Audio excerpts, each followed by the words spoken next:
Assalamualaikum and good morning everyone. Today I would like to talk about collective culture. Even if one person falls behind, it is the fault of all humankind. I have read more than 20 articles about anything that can relate to collective culture.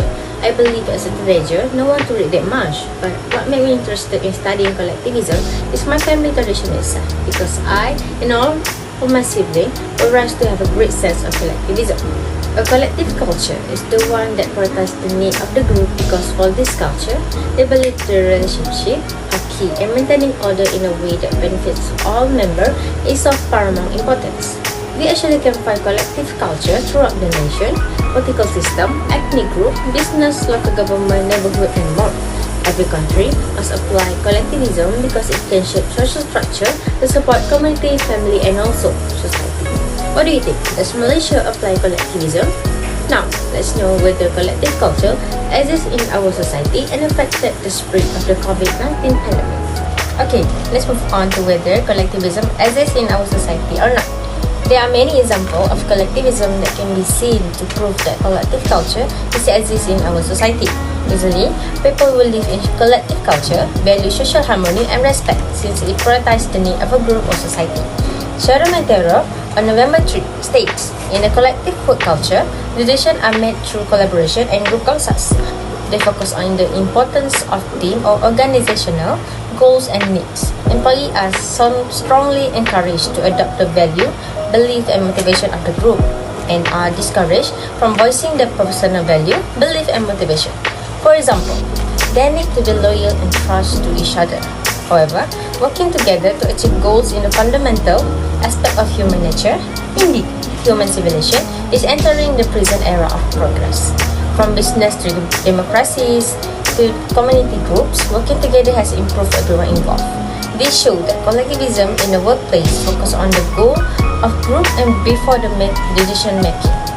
According to Carrie from State Fish and Alice Trumbull, author of Managing Diverse Classroom, state that immigrant families such as American Indian, Alaska Native, and Pacific Islanders socialize their children to be more collectivistic.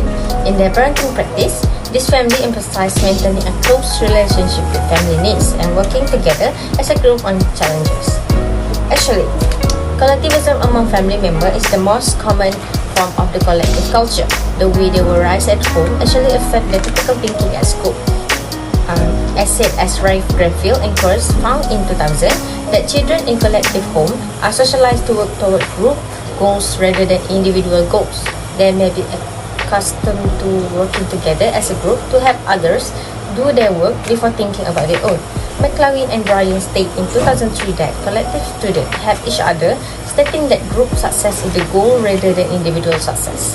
When such students form part of collaborative research group, they readily work together because they have learned to rely on support from each other, as Valdez said in 1999. In their mind, the relationships are paramount and academic tasks can be completed much more easily if they are helped by each other. Now you know whether collective culture exists in our culture or not.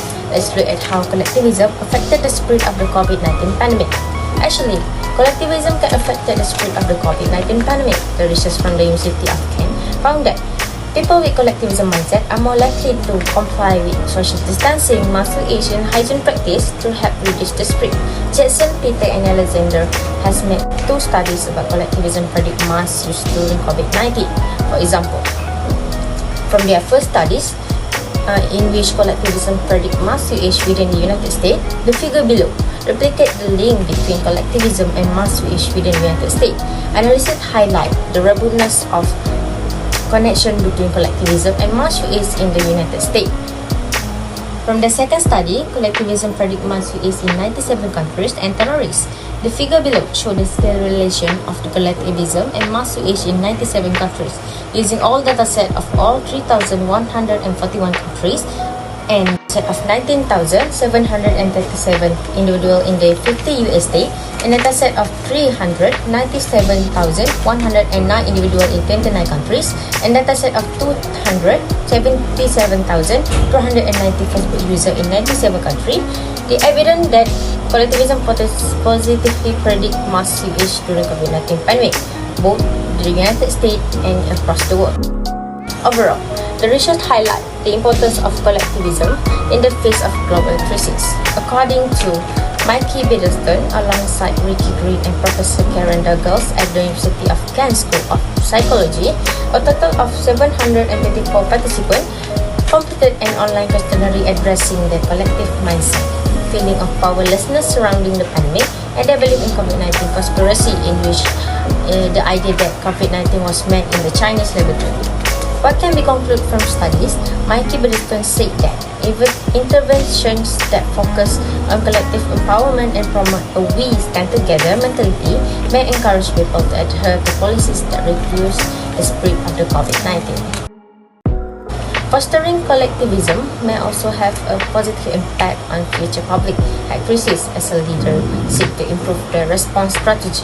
A collectivist mindset can make people less susceptible to conspiracy theories and misinformation, which can have a negative impact on their behavior.